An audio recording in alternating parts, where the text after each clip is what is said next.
힘차게 찬양하면서 일상교회 시작하겠습니다.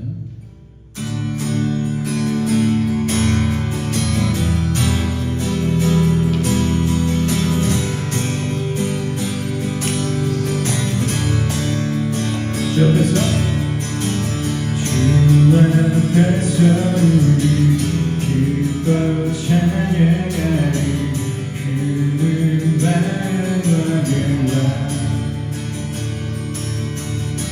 주 앞에서 우리 기뻐 춤을 추리 그는 만유의 주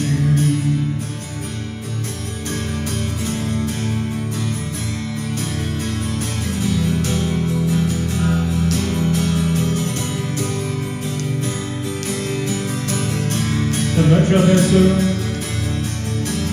주 앞에서 우리 기뻐 찬양하리 그는 만왕의 왕 주 앞에서 우리 기뻐 춤을 추리 그는 만유의 주 모두 외치리 모두 외치리 모두 춤추리 모두 선포해 예수 그리스도 모든 나라 다스리시네 모든 민족 통치하시네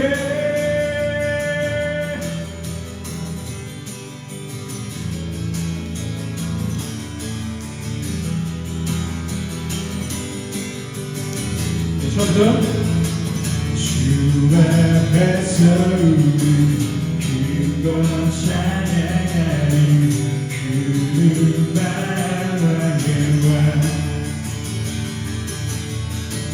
주 앞에서 우리 기뻐 춤을 추리 그는 만유의 주 모두 외치리 모두 춤추리 모두 선포해 예수 그리스도 모든 나라 다스리시네 모든 민족 통치하시네 모든 나라 다스리시네 모든 민족 통치하시는 나라 모든 나라 다스리시네 모든 민족 통치하시네 예수 그리스도 다스리시네 예수 그리스도 통치하시네 예수 그리스도 만유의 주 예수 그리스도 만왕의 왕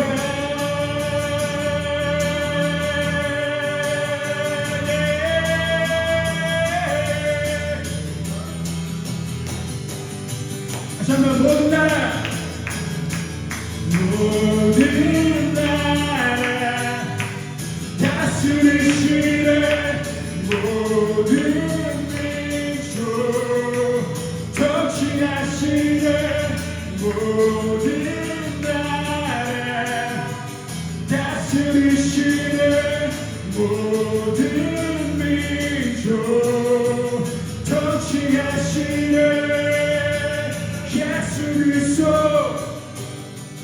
다스리시네 예수 그리스도 통치하시네 예수 그리스도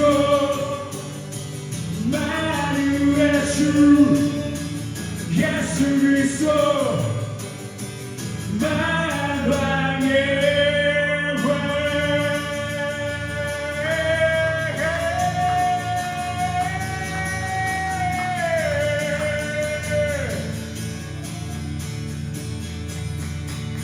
주께 영광 박수 올립니다. 아멘.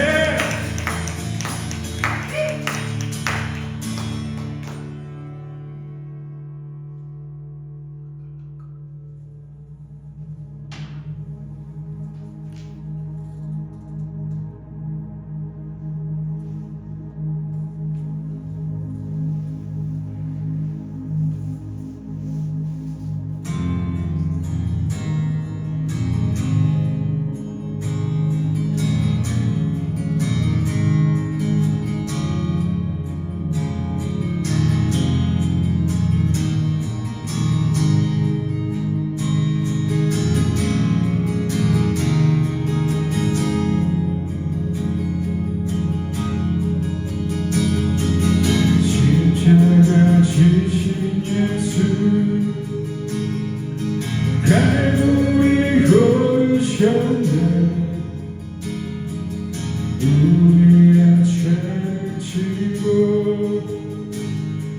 십자가 달리셨네. 못 박힌 손발에 그리신 물밖에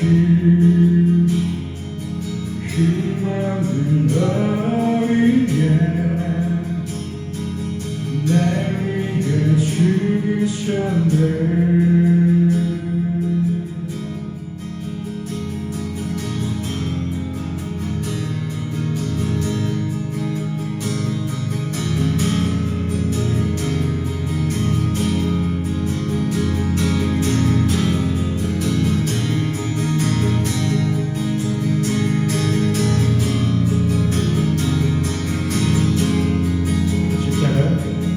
십자가 지신 예수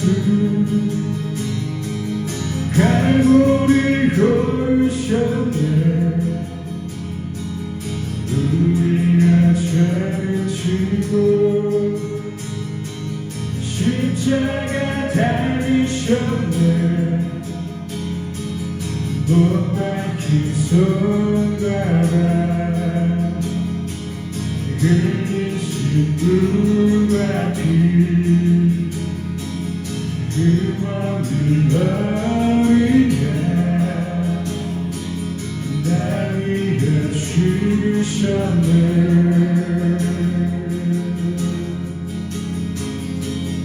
예수 오 예수 예수 원하주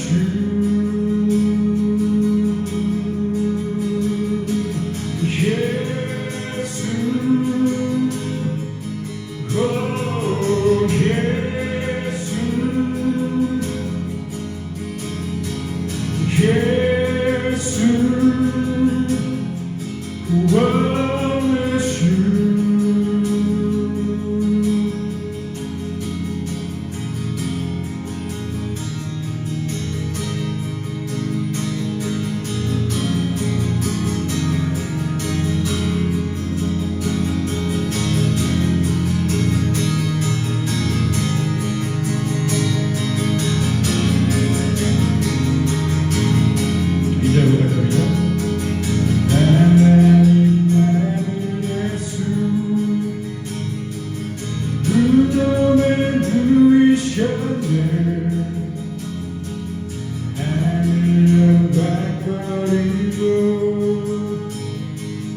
주의 뜻이 이루셨네.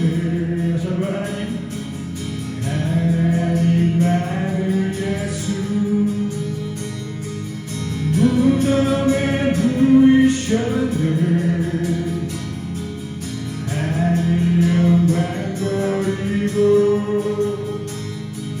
주의 뜻이 이루셨네. 온 땅을 들고 온 땅을 들리고 저리를 눌렀네 사랑의 힘을 잃고 주를 잃으셨네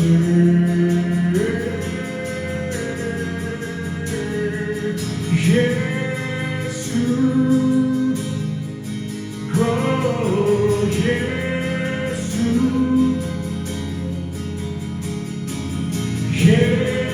예수 구원의 주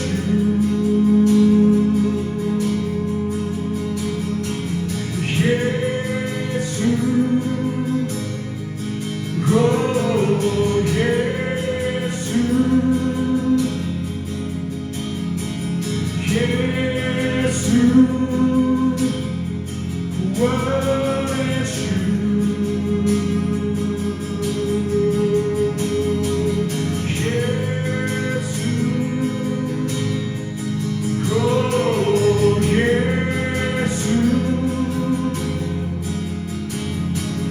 예수 구원의 주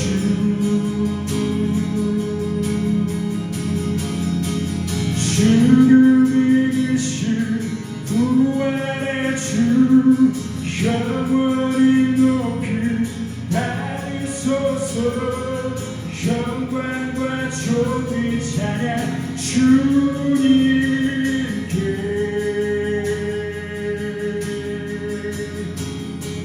주를 이기신 부활의 주 영원히 높이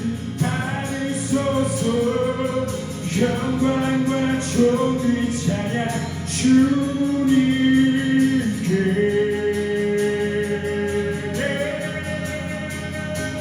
주를 이기신 부활의 주 영원히 높이 받으소서 영광과 존귀 찬양 주님께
영원히 높이 받으소서 영광과 존귀 찬양 주님께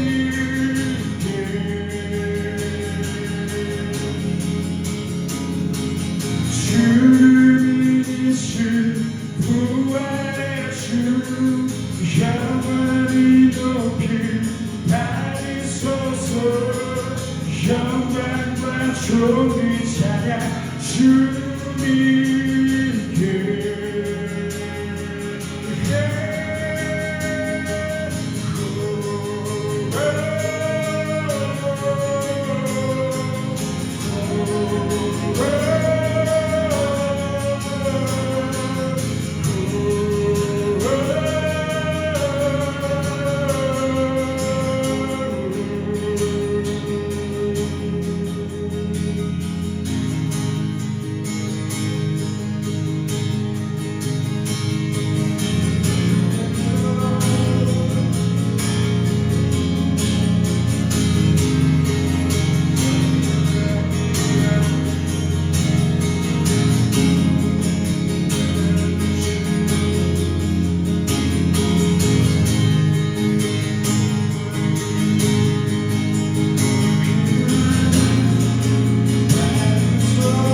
말씀을 또 기억하면서 또 기대하면서 또 소망하면서 이 시간 같이 기도했으면 좋겠습니다.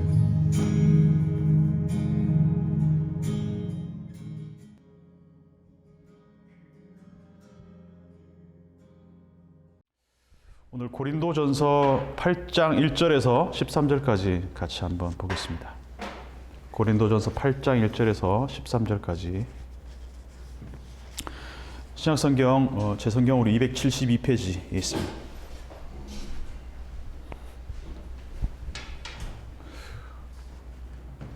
한 절씩 교독하고 마지막 절 같이 읽도록 하겠습니다. 우상의 제물에 대하여는 우리가 다 지식이 있는 줄을 아나 지식은 교만하게 하며 사랑은 덕을 세워나니 누구든지 무엇을 아는 줄로 생각하며 아직도 마땅히 알 것을 알지 못하는 것이 또 누구든지 하나님을 사랑하면 그 사람은 하나님도 알아주시느니라. 그러므로 우상의 재물을 먹는 일에 대하여는 우리가 우상은 세상에 아무것도 아니며 또한 하나님은 한 분밖에 없는 줄 아노라. 비록 하늘에나 땅에나 신이라 불리는 자가 있어 많은 신과 많은 주가 있으나 그러나 우리에게는 한 하나님 곧 아버지가 계시니 만물이 그에게서 났고 우리도 그를 위하여 있고 또한 한 주 예수 그리스도께서 계시니 만물이 그로 말미암고 우리도 그로 말미암아 있느니라. 그러나 이 지식은 모든 사람에게 있는 것은 아니므로 어떤 이들은 지금까지 우상에 대한 습관이 있어 우상의 제물로 알고 먹는 거로 그들의 양심이 약하여지고 더러워지느니라. 음식은 우리를 하나님 앞에 내세우지 못하니 우리가 먹지 않는다고 해서 더 못 사는 것도 아니고 먹는다고 해서 더 잘 사는 것도 아니니라. 그런즉 너희의 자유가 믿음이 약한 자들에게 걸려 넘어지게 하는 것이 되지 않도록 조심하라. 지식 있는 네가 우상의 집에 앉아 먹는 것을 누구든지 보면 그 믿음이 약한 자들의 양심이 담력을 얻어 우상의 재물을 먹게 되지 않겠느냐. 그러면 네 지식으로 그 믿음이 약한 자가 멸망하나니 그는 그리스도께서 위하여 죽으신 형제라. 이같이 너희가 형제에게 죄를 지어 그 약한 양심을 상하게 하는 것이 곧 그리스도에게 죄를 함께 읽겠습니다. 그러므로 만일 음식이 내 형제를 실족하게 한다면 나는 영원히 고기를 먹지 아니하여 내 형제를 실족하지 않게 하리라. 아멘. 앞에 7장에서도 너희가 쓴 문제에 대해서 페리데 그리고 처녀에 대하여 페리데 내 의견은 이렇다. 우상의 제물에 대하여는 또 8장이 시작되고 있어요.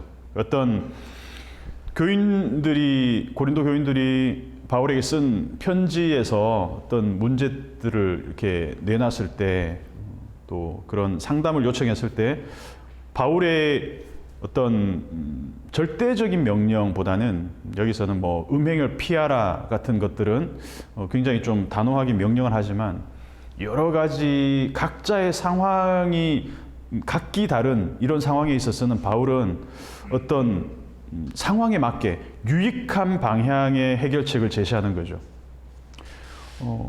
뭐 상담을 받는 사람도 있겠고 또 상담을 하는 사람도 우리 중에도 상담을 또 공부하는 사람도 있고 또 상담을 받는 분도 있겠지만 바울이 제시하는 문제 해결책들을 한번 보면은 좀 참고가 많이 될 것 같아요. 사람마다 처한 입장이나 상황을 하나의 매뉴얼로 일원화시키는 것이 아니라 어떤 사람은 자유자의 신분에서 부르심을 받았고 어떤 사람은 종의 신분일 때 부르심을 받았어.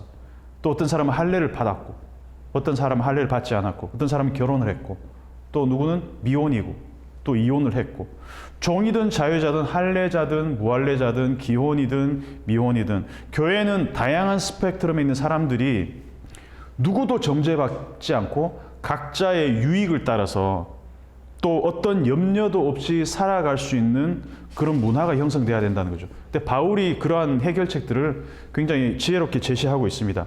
교회만큼 다양성이 혼재하는 이런 집단도 드물죠. 그러니까 다양한 포지션만큼이나 생각하는 것도 다르고 그리고 자라온 환경과 문화도 다르고 특히 이런 고린도 교회 같은 경우는 이방인들과 유대인들이 혼재해 있었기 때문에 언어와 관습, 문화, 생각하는 것들이 굉장히 많이 달랐습니다. 초대 교회 시기였기 때문에 내가 평생을 믿고 살아온 세계를 누군가에 의해서 부정당하는 기분, 혹시 뭐 그런 경험이 있으신지 모르겠지만, 만약에 누군가에게 이런 말을 한번 들었다고 생각해 봅시다. 네가 지금까지 믿고 살아온 것들 잘못된 거야.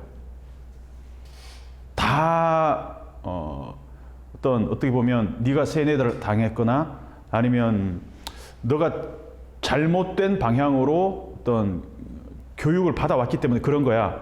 그런 말을 들었을 때 대부분의 반응은 어떨까요?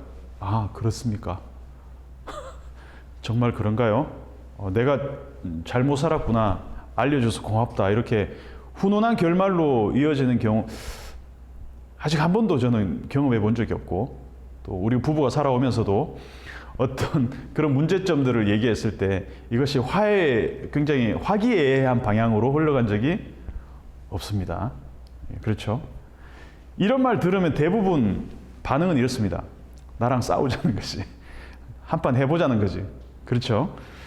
내가 아는 지식을 상대방에게 강요하는 것으로는 생명이 피어나는 경우는 없습니다. 제가 경험해서도 알고 있지만 이거는 뭐 우리가 다 알고 있는 거죠. 어떻게 예수를 믿게 되었나? 저번에도 우리가 함께 나눴지만 내가 이 자리까지 나와 있는 그 경로를 한번 쭉 역추적해서 한번 생각해 봅시다. 기독교 교리를 듣고 하나님에 대한 지식을 우리가 납득하고 교리를 들어보니까 말 되네, 괜찮네, 설득당해서 예수를 믿는다. 그 믿음이 과연 진짜 믿음일까? 저와 여러분은 알고 있습니다. 하나님의 존재와 행동에 대한 그 믿음이 우리를 하나님을 아는 지식에 이르게 한 것이지, 순서대로 하자면 우리가 듣고 이해되고 설득당해서 믿음이 생긴 게 아니라는 거예요. 이건 정말 중요한 거예요. 그러니까 지식을 강요한다고 예수를 믿게 되었어. 그런 사람이 있다고 합시다. 그게 진짜 믿음일까 과연? 고린도 교인들처럼 할례나 무할례자나 종이나 자유자나 기혼이나 미혼이나 여러 포지션에 있는 사람들을 하나님이 부르시는 방법은 다양합니다. 하나님은 하나님의 그 카이로스 안에서 하나님의 그 어떤 주권적 하나님의 이 경륜 안에서 하나님의 방식으로 정말 다양한 사람들을 다양한 방식으로 불러내십니다. 어릴 때부터 유아 세례를 받았던 사람도 있고, 또 나이가 들어서 예수님께 부르심을 받은 사람도 있고, 타 종교의 심취에 있다가 또 교회로 온 사람도 있을 테고, 복음을 듣고 돌이킨 사람도 있을 테고, 근데 어릴 때 교회 열심히 다니다가 수십 년간 교회를 떠나 있다가 또 돌아온 사람들도 있을 테고, 또 어떤 사람은 떠났다가 영영 그대로 돌아오지 않는 사람도 있을 테고. 그러니까 하나님은 언제 어떻게 어떤 방식으로 우리를 부를지 모르기 때문에, 또 그 부르심에서 우리가 어떻게 응답하고 나올지 우리는 알 수가 없다는 것이죠. 중요한 것은 하나님의 때, 지난번에 말씀드렸던 카이로스, 그 카이로스가 반드시 있다는 것. 근데 그 하나님의 때는 언제 세워지는가? 사랑으로 기다릴 때 세워진다는 것이죠. 이걸 가장 잘 보여주는 장면이 저는 누가복음 15장이라고 생각합니다. 누가복음 15장에 잃어버리고 다시 찾은 이야기가 3개가 등장합니다. 그 하이라이트는 물론 집을 나간 아들, 우리가 흔히 탕자라고 부르는 그 아들이 돌아오는 장면이죠. 언제 돌아올지 몰라요. 집을 나갔기 때문에. 근데 아버지는 아들이 돌아올 때를 노심초사 기다립니다. 왜 그렇죠? 내가 낳았으니까. 사랑하니까. 사랑하면 기다릴 수 있다는 것이죠.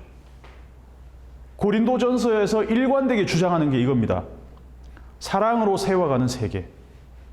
사랑으로 세워가는 세계. 믿음과 소망과 사랑은 항상 있을 것인데 그 중에 제일은 사랑이다. 내게 어떤 능력, 어떤 지식, 어떤 믿음이 있어도 사랑이 없으면 나는 아무것도 아니다. But have not love, I am nothing. 고린도전서 13장 1절, 2절 우리 같이 한번 찾아서 읽어보겠습니다. 너무나 잘 아는 구절이긴 하지만 2장, 3장 정도만 넘겨서 고린도전서 13장 1절, 2절 같이 한번 읽어보겠습니다. 시작.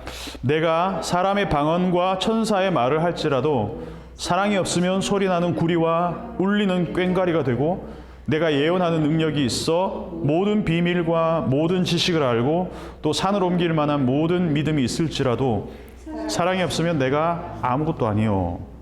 아멘. But have not love, I'm nothing.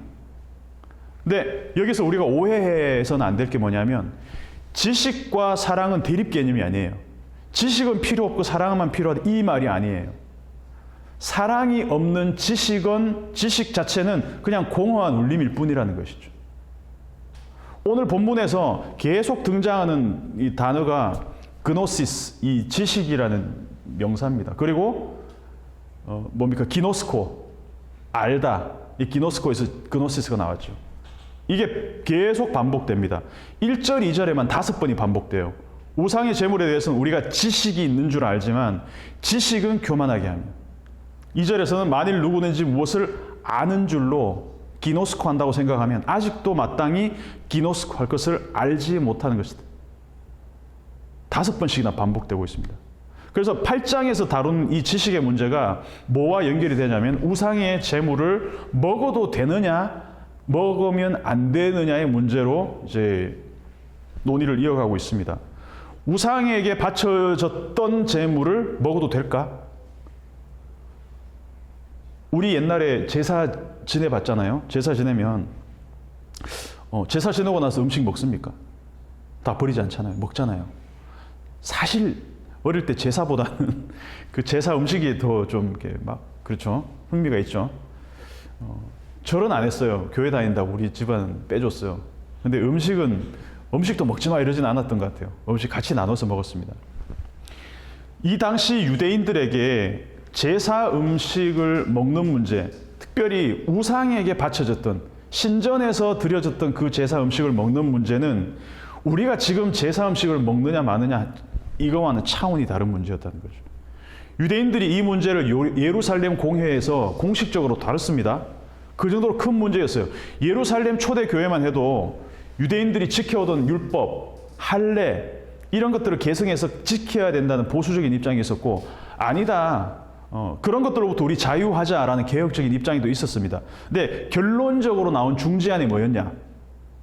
지켜야 되냐? 말아야 되냐? 이런 것들에 얽매여서 이방인 성도들을 괴롭게 하지는 말자. 다만 4가지는 반드시 지킨다. 그 4가지가 뭐냐? 우상에게 바쳐진 제물을 먹는 것, 피, 목매어 죽은 것, 4번째는 음행, 4가지였습니다.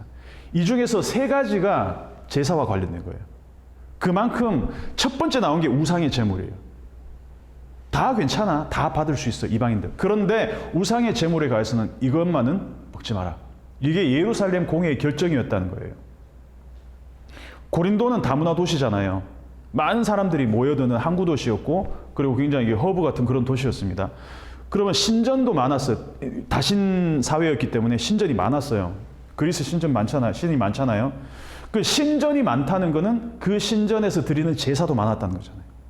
그러니까 이 도시 안에서 얼마나 많은 제사가 1년 내내 이렇게 횡행했겠냐라는 거죠. 그러면 그리스 신전과 그 신전에서 드릴 제사에 쓰이는 고기를 공급하는 고기 유통업자들 또 많았겠죠. 제사장들과 고기 유통업자들과의 어떤 이런 이권 개입 같은 것도 많이 있었다는 것이죠. 그래서 시장에서 제사에 쓸 고기를 신전에 공급합니다. 그리고 신전에서 제사에 쓴 고기들은 그냥 버려지는 게 아니라 어떻게 되겠습니까? 다시 그 제사에 썼던 고기들이 다시 시장으로 나와서 도축이 되어서 어떻게 됩니까? 서민들한테 팔려나가는 거죠. 그러면 시장에서 고기를 사올 때 사람들이 이 고기를 보면서 이게 우상의, 아니 이거는 일반 고린도인들은 상관없어요. 고린도 교회 성도들은 이게 지금 우상의 제물로 쓰였던 고기냐 아니냐, 이걸 어떻게 할 거냐는 거죠. 어떻게 할 거라는 거죠. 지금도 그렇지만 뭐 우리 어려울 때도 그랬죠. 우리 뭐 몇십 년 전만 해도 고기 먹기 쉽지 않았잖아요. 지금도 고기값 비싸죠. 고기 잘 안 먹어서 얼마인지 모르겠지만 하여간 비싼 것 같아요. 비쌌어. 이 당시에도 고기 먹기 힘들었어요. 근데 고기를 정말 푸짐하게 먹을 수 있는 기회가 있는 시즌이 있어요. 언제일까? 신전축제. 신전축제 때는 제사도 많고 고기도 넘쳐납니다. 그러면 못 사는 사람들 고기 먹을 기회가 있었어요. 그런데 이 좋은 기회에 종교적 이유 때문에 우상의 제물로 드려졌다는 것 때문에 고기를 못 먹어야 되는 상황이라면 얼마나 억울하겠어요. 그러니까 이런 얘기들이 나올 수 있었겠죠. 우상의 제물로 드려졌던 거? 우상이란 게 있어? 하나님 한 분밖에 없잖아. 우리 그 문제에 대해서 자유해도 되는 거 아니야? 이런 주장들이 많이 생길 수 있었다는 것이죠. 그래서 딜레마가 생기고 이런 문제들이 어떤 갈등 요인으로 작용을 했겠죠. 이게 신전에서 쓰였던 제물로 쓰였던 고기인지 아닌지 알 방법이 없습니다. 철저하게 이 금기를 지키려면 우상의 제물로 쓰였던 고기를 먹지 않으려면 아예 고기를 안 먹으면 돼요. 근데 그렇게 살 수가 없잖아요. 근데 이런 입장이 있는 반면 반대 목소리, 아까 얘기한 것처럼 고기는 고기다. 우상의 제물로 쓰였건 어디에 쓰였건 쓰이지 않았건 그게 배로 들어가서 소화되는 게 그게 무슨 상관이냐. 이 자유로운 거 아니냐. 먹어도 된다. 만약 이런 주장을 하는 사람들의 의견이 받아들여지면 예루살렘 공회에서 의결했던 내용들, 우상의 제물, 피, 목매어 죽은 것, 음행, 이 결의했던 것들이 어떻게 됩니까? 교회의 권위가 떨어질 수밖에 없겠죠. 여러분이 바울이라면 어떤 해결책을 내놓겠습니까? 첫 번째, 우리는 예루살렘 공회의 결정에 따라야 된다. 절대로 우상에게 바쳐졌던 고기를 먹어서는 안 된다. 일단 없어요 아무도. 두 번째, 우리 다 그 문제에 대해서 자유할 때가 되지 않았냐. 마음껏 먹자. 고기파 나왔습니다. 고기파. 자, 만약 바울이 둘 중 하나의 입장이었다면 누군가는 반드시 양심의 어려움이나 죄책감이나 반항심이 들지 않았겠냐라는 거죠. 우리는 몇 명 없기 때문에 이렇게 자유롭게 발언할 수 있겠지만 이게 한 100명 정도만 된다 그래도 이게 단순한 문제는 아니라는 거죠. 우상은 아무것도 아니다. 하나님은 한 분밖에 없다. 따라서 자유롭게 먹고 마시자. 고기 파티다. 이 주장을 하는 사람들 입장에서 생각해 보면 우상의 제물이라고 먹기를 망설이는 사람들이 얼마나 답답했겠냐는 거죠. 답답하지 않았을까요? 저게 뭐라고? 쟤네들은 있지도 않은 우상들이 뭐가 무서워서 먹기를 망설이고 있지? 괜찮아. 우상은 아무것도 아니야. 하나님은 한 분뿐이야. 이거 틀린 말입니까? 맞는 말입니다. True, fact. But 그러나가 나온다는 거예요. 문제는 4, 5, 6절을 다시 한번 읽어보겠습니다. 4, 5, 6절 시작. 그러므로 우상의 제물을 먹는 일에 대하여는 너희가 우상은 세상에 아무것도 아니며 또한 하나님은 한 분밖에 없는 줄 아노라. 비록 하늘에나 땅에나 신이라 불리는 자가 있어 많은 신과 많은 주가 있으나 그러나 우리에게는 한 하나님 곧 아버지가 계시니 만물이 그에게서 났고 우리도 그를 위하여 있고 또한 한 주 예수 그리스도께서 계시니 만물이 그로 말미암고 우리도 그로 말미암아 있느니라. 야, 이거는 정확한 신학적인 지식입니다. 팩트입니다. 그죠? 이 땅에 하나님은 한 분뿐, 주님 예수님도 한 분, 그리스도 한 분, 우리도 그로 말미암았다. 그래서 바울의 결론은 이러한 신학적 지식이 있으므로 마음껏 고기를 먹어도 돼라고 결론을 내리고 있냐? 아니라는 거예요. 7절을 읽어봅시다. 7절 시작. 그러나 이 지식은 모든 사람에게 있는 것이 아니므로 어떤 이들은 지금까지 우상에 대한 습관이 있어 우상의 제물로 알고 먹는 거로 그들의 양심이 약하여지고 더러워지느니라. 모든 사람이 이 그노시스, 이 지식이 있는 게 아니다. 구성원이 100명인데 만약에 10%만 이 지식이 없다 할지라도 10명 정도만 없다 할지라도 어떤 일은 지금까지 우상에 대한 습관이 있어서 우상의 제물로 알고 먹는 그들의 양심이 약해지고 더러워진다. 바울의 목회 방향이 한결같습니다. 이 문제에 대해서 정확한 신학적 근거가 있다고 하더라도 그노시스가 있다고 하더라도 그 지식이 없는 사람도 있을 수 있다. 소수라 할지라도. 그런 사람들이 한 사람이라도 있다면 그 사람의 마음에 상처가 되는 결정을 쉽게 할 수가 없다는 거죠. 저는 이 본문을 연구하면서 다시 한번 바울의 어떤 그 목회적 감수성에 좀 감탄을 하게 됐습니다. 왜냐하면 저는 그런 부분이 좀 약한 부분도 있거든요. 제가 수년 전에 사역하던 교회 청년부 예배에서 넥타이를 안 매고 설교를 한 적이 있었습니다. 근데 그걸 어떤 장로님이 보시고 담임 목사님한테 고발을 하셨죠. 그리고 불려갔습니다. 그래서 상 목사 왜 넥타이를 안 매고 설교했어? 그때 제 마음이 어땠을까요? 깝깝했죠. 솔직하게. 이게 중요한가? 지금 안 매고 있지만. 그리고 그걸 이제 고자질했던 장로님하고도 카톡으로 막 설전을 벌였습니다. 예. 오늘 본문을 묵상하면서 그때 생각했던 것이 나 스스로에게는 자유로울 수 있을지 몰라도 어쩌면은 말은 안 했지만 일부 청년들이나 성도들에게는 불편한 광경이었을 수도 있겠다라는 생각이 번뜩 들었다는 거죠. 그때는 그렇게 생각했습니다. 왜 저렇게 생각이 막혀있지? 아니 넥타이 매고 안 매고 그게 뭐가 중요해? 저런 생각 때문에 한국교회가 고립화되고 고리타분해지고 청년들이 떠나는 게 아니야. 이런 생각을 했던 게 사실입니다. 근데 우리 정도의 규모, 성도 규모라면 사실 이런 문제로 우리 사이에 이견이 별로 있을 수는 없어요. 그죠? 크게 정장을 입든 뭐 청바지를 입든 아무 문제가 되지 않습니다. 근데 만약에 좀 더 다양한 사람들이 모였을 때 그래서 예배를 드리게 된 날이 왔을 때 이런 문제를 제기하는 사람이 있을 수도 있다는 거죠. 그때 우리는 어떤 스탠스를 취할 것인가? 야, 좀 자유하시죠, 이제. 그렇게 해서 이제 설득이 될 수도 있겠지만 본질이 아닌 것에 얽매일 필요 없습니다.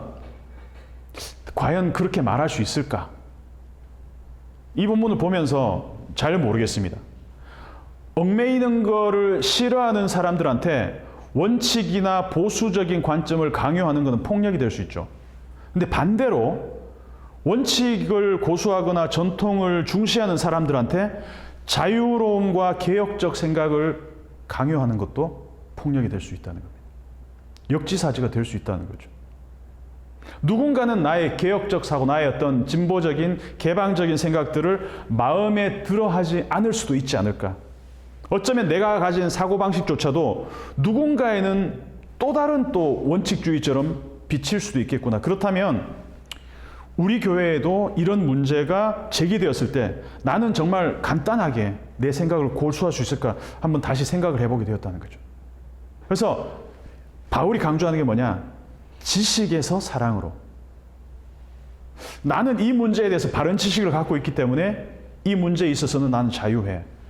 우상의 제물은 아무것도 아니잖아요. 그죠? 맞습니다. 하늘과 땅에 신이라 칭하는 자가 있어서 온갖 많은 신들과 그리스 안에 많은 주가 있지만 우리 하나님은 오직 한 분뿐이야. 우리의 주는 예수 그리스도뿐이야. 그러나 이 올바른 지식 우리가 다 있다. 그럼에도 불구하고 이 지식은 교만하게 하면 했지 오히려 사람을 살리지는 못한다. 오직 사랑이 덕을 세운다. 이제 고대 고린도 교회, 고린도 사회, 이 고린도 사회는 헬레니즘의 중심이잖아요. 아테네도 근처에 있었고, 그러면 이 아테네나 이 헬레니즘 문화에 있는 사람들은 지혜를 사랑하는 필로소피아, 그리고 지식을 추구하는 사람들, 지혜와 지식을 추구하는 사람들이었겠죠. 내가 얼마나 많이 알고 있는지가 그 시대의 어떤 그 뭔가 유행과 어떤 지식 계급을 선도하는 사람들이었어요. 지금은 뭡니까? 그 지식과 지혜를 갖고 있는 사람이 갑인 사회가 아니라 지금은 돈 있는 사람이 장땡이잖아요. 이 시대만 해도 많이 알고 있는 사람, 똑똑한 사람, 지식. 근데 내가 얼마나 많이 알고 있는지를 과시하는 목적의 지식 사용은 정직하게 한번 들여다보면 그게 상대방을 살리기보다는 상대방 공격하는 데 많이 사용합니다. 부부 사이도 마찬가지 아닙니까? 아, 이런 것도 몰라? 이렇게 시작해서 아름다운 결말로 끝난 적이 한 번도 없습니다. 이것도 몰라 해서 시작해서 그건 이제 전쟁과 전투로 이어지지. 내가 이만큼 지식이 있다는 것을 내세우는 이유는 단 하나입니다. 나 알아줘. 나 좀 인정해줘. 내 말 좀 들어줘. 저 관악구에 S대 근처 가면 후드티 많이 입고 다니잖아요. S 유니버시티 후드티. 물론 이제 그거를 입는 다양한 이유가 있겠지만 그 중에 한 가지가 이거겠죠. 나 여기 다녀. 나 좀 알아줘. 근데 이름을 들어본 적도 없는 학교에 다니는 사람들은 그 후드티 같은 걸 입으면서 뿌듯하면서 나 좀 알아줘 이런 사람이 많지는 않을 것 같아요. 뭐 학교를 비하하고 이런 건 절대 아닙니다만서도 명품 가방을 들고 다닌다. 외제차를 탄다. 그 심리 중에는 대체로 나 좀 알아줘라는 그 마음의 소리가 밖으로 표현하려는 욕구들이 아마 있는 것 같아요. 그죠? 내 존재감의 발현. 나를 좀 알아줬으면 좋겠다. 내가 이만큼 알고 있다는 것. 1, 2절을 보면 우상의 제물에 대하여는 우리가 다 지식이 있는 줄로 아나 지식은 교만하게 하며 사랑은 덕을 세우나니 만일 누구든지 무엇을 아는 줄로 생각하면 마땅히 알 것을 알지 못하는 것이요. 내가 아는 것, 나의 지식을 통해서 나 좀 알아달라는 내 욕구가 교묘히 드러나는 장소 중 하나가 저는 교회의 강단이라고 생각합니다. 나는 누구보다 이 위험성을 아는 사람 중에 하나입니다. 개인적으로. 설교하러 올라온 자리가 내 신학적 지식을 은근히 드러내고 알아주기를 바라는 그 자리가 될 수도 있다는 것. 그리고 그 의도가 얼마나 교묘하게 포장될 수 있는지 잘 알고 있습니다. 그 유혹에 빠지기도 하고요. 3절 한번 읽어보겠습니다. 3절. 시작. 또 누구든지 하나님을 사랑하면 그 사람은 하나님도 알아주시느니라. 아멘. 하나님도 알아주시느니라. 이전 번역은 하나님의 아시는 바 된다. 누가 알아주었으면 하는 욕망은 솔직하게 사람이라면 누구나 갖고 있는 본성이고 내 두려움을 극복하려는 본성입니다. 그죠? 근데 3절을 보면 누구든지 하나님을 사랑하면 그 사람은 하나님도 알아주시느니라. 그래서 하나님도 알아주신다고 할 때 이 기노스코에 완료 수동형이 쓰였습니다. 하나님에 의해 아신 바 되었다. 내가 가진 지식, 이 그노시스가 누군가의 인정을 받고 누군가에게 사랑을 받는 도구로 사용돼야 하는 사람은 항상 두렵습니다. 왜 그렇죠? 나 안 알아주면 어떡하지?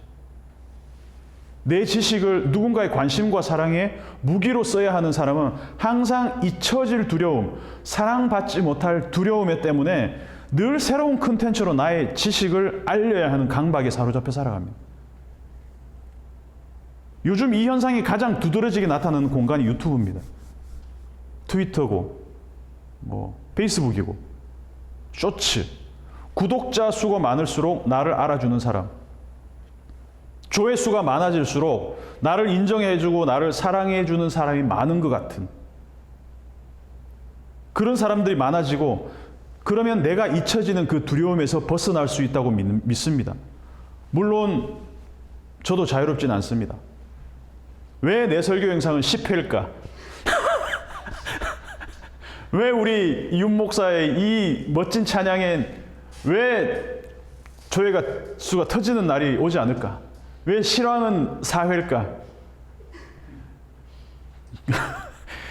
조회수 터지는 날이 안 오면 어떡하지? 진짜 그 고민 우리 가끔 하지 않습니까? 영원히 안 오면 어떡하지? 영원히 10회 9회면 어떡하지? 우리 윤 목사님 찬양 조회수가 폭발한 날이 올까? 막 강제로 막 보라고 강요 안 해도 막 보는 날이 올까? 근데 그걸 염려하기 전에 우리가 더 집중해야 될 것은 우리가 정말 전심으로 하나님을 사랑하고 있나?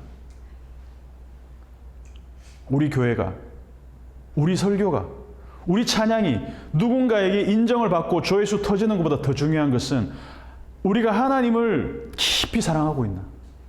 우리 예배는 우리의 하나님을 기뻐하고 우리 주 예수 그리스도의 그 사랑, 그 십자가의 사랑에 감격하여 드리는 예배인가? 우리는 누군가에 의해서 알려지는 것보다 우리 교회의 존재, 우리가 하는 설교, 우리가 하는 찬양, 누군가의 조회수, 누군가의 구독자가 늘어나는 것보다 하나님의 아시는 바, 하나님의 알아주심에 더 목말라 하는 교회가 되었으면 좋겠다. 저는 이 소망이 생겼습니다. 우리가 아는 지식이 우리를 알아주기 바라고 누군가를 설득하는 수단이 아니라 누군가를 섬기고 사랑하는 데 쓰일 수 있었으면 좋겠다. 하나님이 아시는 바 되었느니라. 이거면 되는 거 아닙니까? 하나님만 알아주신다면, 오늘 제목을 그렇게 지어봤습니다. 아직 산타 할아버지가 있다고 믿는 어린아이들, 그 동심을 부모들은 지켜주고 싶어 하잖아요. 그렇죠? 그래서 매년 12월 24일 밤에 아이 머리밭에 뭔가 이렇게 두는 부모들이 있어요. 얘가 눈치를 챘을까? 산타가 없다는 걸, 내가 줬다는 걸 언젠간 알겠지만 어쨌든 간에 저도 한 번 받은 기억이 있어요. 축구공. 예, 산타 할아버지가 준 건 아닐 것 같다고 제가 믿긴 했지만 어쨌든 간에 딱 한 번 기억이 납니다. 예전에 마산에 살 때. 산타는 허구의 존재고 이 무지한 아이에게 나는 이 무지한 아이를 계명시켜서 바른 지식을 전달해야 되겠다. 아이를 불러놓고 얘야, 네가 지금까지 믿고 있었던 건 다 거짓이다. 산타는 없다. 앞으로 12월 24일에 너한테 줄 선물도 없다. 현실을 받아들여야 돼. 이 지식이 아이한테 전달된다고 뭐가 달라집니까? 동심만 파괴되지. 근데 대부분의 부모는 아이에게 지식을 전달해서 무지에서 벗어나게 하는 그것보다도 아이를 사랑하는 그 마음을 계속 이어가고 싶지 않겠습니까? 산타가 없다는 그 지식이 그 아이를 계명시켜서 현실 감각이 있는 아이가 되게 하는 것보다 부모에게 더 중요한 것은 내 아이가 좀 더 동심을 간직해서 내가 계속 더 선물을 주고 싶다라는 이 부모의 사랑이, 그게 더 고결한 거 아니겠습니까? 아이가 크고 나서 기억에 남는 거는 우리 부모가 나에게 지식을 알려줬어라는 그 기쁨보다 내가 아무것도 모를 때 우리 부모는 나에게 이것들을 그 사랑의 기억밖에 남지 않는다는 거죠. 지식은 교만하게 한다. 1절. 11절에서는 네 지식으로 약한 자가 멸망할 수도 있다고까지 말합니다. 우상의 재물은 아무것도 아니야. 이러면서 우상의 집에 앉아서 고기를 막 먹고 있어요. 튀겨 먹고 막 구워 먹고 수육해서 먹고 막 이렇게 막 먹고 있어. 그러면 너도 나도 담력을 얻어가지고 우상 재물을 먹지 않겠습니까? 안 먹고의 문제가 아니라는 거죠. 자유함이 있다고 함부로 행동하는 것이 약한 사람들에게는 거치는 것이 되지 않도록 조심해라. 담배 피는 거 죄입니까? 술 마시는 거 죄입니까? 엄밀하게 말해서 죄는 아니죠. 그렇다고 만약 제가 맨날 막 술에 취해가지고 설교하러 올라왔는데 막 얼굴 빨개가지고 올라와 있고 막 설교하기 직전까지 막 담배 막 피워대고, 그러면 어떤 성도가 우와, 우리 목사님 자유하셨다. 자유하셨구나. 이럴까요? 결코 아닙니다. 목사도 피네? 나도 빨자 이러면서 꺼내가지고 막 빨아볼까. 바울은 뭐라고 얘기합니까? 나는 영원히 고기를 안 먹을 수 있다. 12절 13절 같이 한번 읽어보겠습니다. 12절 13절 시작. 이같이 너희가 형제에게 죄를 지어 그 약한 양심을 상하게 하는 것이 곧 그리스도에게 죄를 짓는 것이니라. 그러므로 만일 음식이 내 형제를 실족하게 한다면 나는 영원히 고기를 먹지 아니하여 내 형제를 실족하지 않게 하리라. 이거는 정말 쉽지 않은 목회의 자세입니다. 모르겠습니다. 바울이 그 이후에 고기를 먹었는지 안 먹었는지 모르겠지만 교회는 다양한 사람, 다양한 생각, 다양한 배경을 가진 사람들이 모이는 곳입니다. 그러니까 어떤 말도 누군가의 마음을 상할 수 있게 하는 말은 항상 조심을 해야 됩니다. 저부터도 그러겠습니다. 사람마다 생각이 다 다를 수 있기 때문에 그 사람의 생각의 자유를 인정해 주는 것이 성숙한 자세입니다. 이념, 이데올로기 이런 건 다 떠나서 예수님은 이 땅에 살았던 인류 역사상 모든 사람 중에 가장 뛰어난 지식을 갖고 있었던 사람입니다. 예수님보다 그 지식이 많았던 사람이 있었습니까? 그분은 모르는 것이 없었습니다. 그렇죠? 가장 탁월한 능력을 갖고 있었던 사람입니다. 지식과 지혜와 능력에 있어서는 예수님은 그 어떤 사람들과 비교가 되지 않습니다. 근데 그런 예수님이 자기의 신적인 지식, 신적인 능력, 이걸 이용해서 세계를 제패할 생각을 하지 않으셨다는 거예요. 내가 가진 지식과 힘을 이용해서 로마를 제압하고 세계의 평화를 가져다 주셨다면 그 자유와 평화는 그 힘을 두려워해서 유지되는 자유와 평화일 뿐이라는 것이죠. 근데 그 대신 주님은 자기가 가진 신적 지식과 초월적 능력을 최소화하셨습니다. 힘과 지식과 권능으로 세계를 제패하고 평화를 가져오신 것이 아니라 뭘로? 사랑으로 세계를 정복하셨다는 겁니다. 그게 주의 나라입니다. 기적을 남용해서 사람들을 무릎 꿇을 수 있었지만 그렇게 하지 아니하셨다는 거죠. 그럼에도 불구하고 그 최소한으로 말씀하시고 행동하신 것 중에서도 예수님의 말씀에는 권위가 있었고 바리새인들이 입도 뻥끗할 수 없는 그런 설득력이 있었다는 것이죠. 내가 가진 신적 지식, 초월적 능력을 사람들이 알아주기를 원하지도 않으셨습니다. 예수님은 오직 아버지께 아신 바 되기를 원하셨다는 겁니다. 예수님 일생에서 하늘에서 소리가 들린 적이 몇 번 있었습니다. 그때마다 아버지 하나님이 아들 예수님께 그렇게 말씀하셨습니다. 제가 읽겠습니다. 마태복음 3장 16절에서 17절까지. 예수께서 세례를 받으시고 곧 물에서 올라오실새 하늘이 열리고 하나님의 성령이 비둘기같이 내려 자기 위에 임하심을 보시더니 하늘로부터 소리가 있어 말씀하시되 이는 내 사랑하는 아들이요 내 기뻐하는 자라 하시니라. 아버지 목소리, This is my beloved son. 이는 내 사랑하는 아들이요. 이것이 예수님이 33년간 이 땅에서 아버지와 떨어져 있었음에도 불구하고 살아낼 수 있는 원동력이었습니다. This is my beloved son. 내가 너를 안다. 저는 우리 일상교회가 하나님의 이 음성을 갈구하는 교회가 되었으면 좋겠습니다.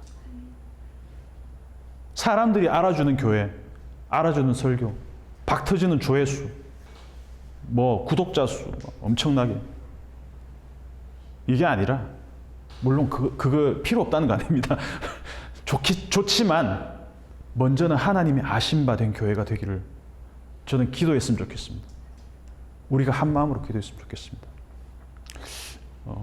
이제 다음 주부터 새로운 공간, 새로운 지역에서 예배를 드립니다.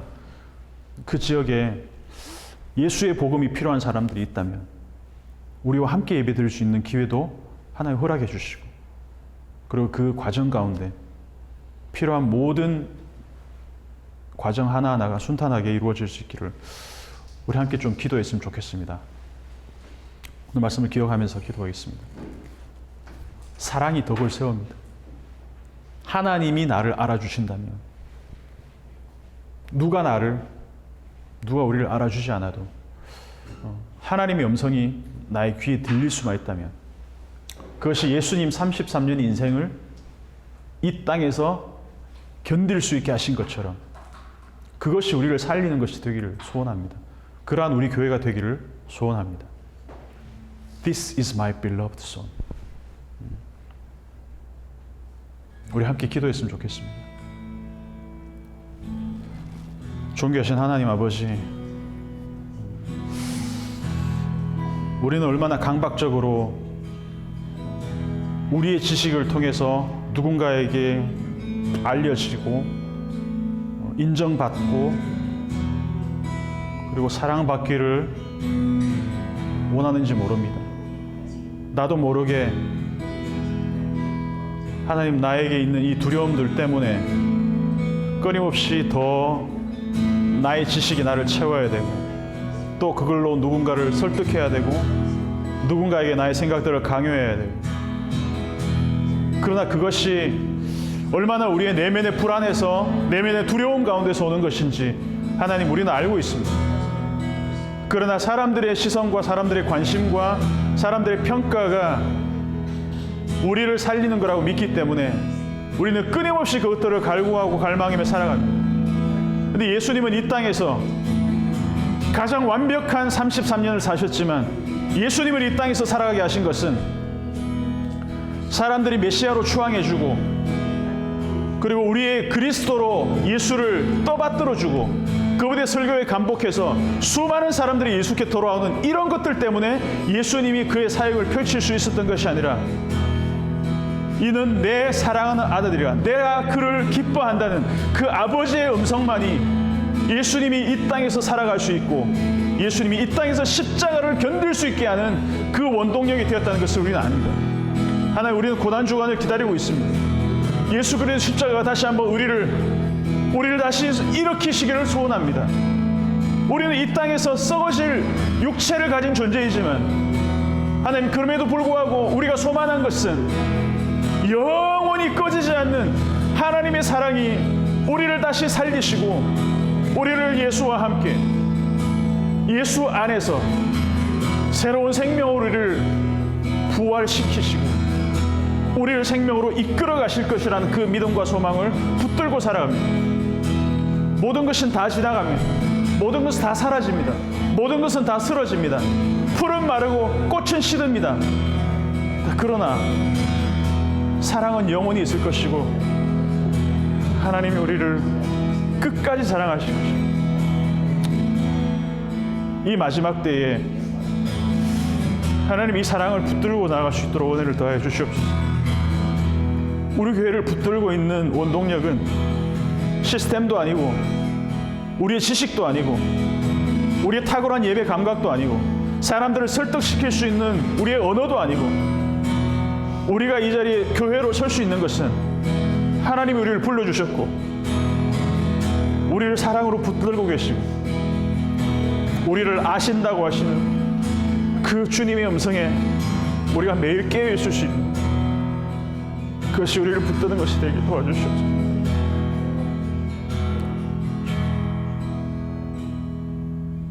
존귀하신 아버지 하나님, 우리의 두려움을 정직하게 하나님 앞에 내어놓습니다. 우리는 예배를 드리는 이 순간조차도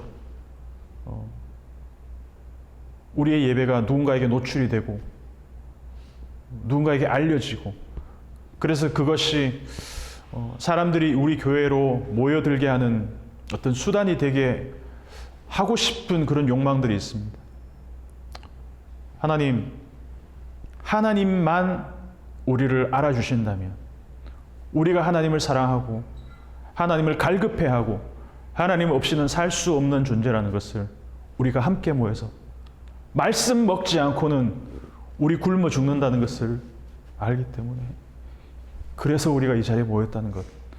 하나님, 그것이 우리 교회가 세워질 수 있는 유일한 근거가 되게 도와주시옵소서. 우리 마음이 항상 주의 말씀에 배고프게 하시고 주님의 사랑에 항상 목말라 하게 하시고 사람들이 알아주고 또 우리 예배를 인정해 주는 것, 그것이 중요하지 않은 것이 아니라 하나님에 의해서 성령에 의해서 이 교회가 유지되고 이 교회가 날마다 흥황하는 것이 아니라면 그것에 어떠한 의미도 우리는 부여하지 않는 그러한 일상교회가 되게 도와주시옵소서. 새로운 공간에서 또 새로운 지역에서 우리가 새롭게 시작을 하려고 합니다. 하나님께서 그 공간과 그 지역을 축복하시고 또 주의 말씀에 갈급한 사람들이 한 사람이라도 있다면 우리가 함께 예배하며 함께 보듬어 그리스도의 몸을 세워가는 그러한 우리 교회가 되게 도와주시옵소서. 예수님 이름으로 기도드립니다. 주 예수 그리스도의 사랑과 은혜와 하나님의 극진하신 사랑과 성령의 교통하심이 하나님만 알아주신다면 하나님께만 아신 바 된 그런 교회라면 그런 나라면 그것으로 만족하고 기뻐하고 행복할 수 있는 우리가 되기 원하는 우리 일상교회 성도들 그리고 이 영상을 시청하는 모든 성도들 머리 위에 지금부터 영원토록 함께 있을지어다. 아멘.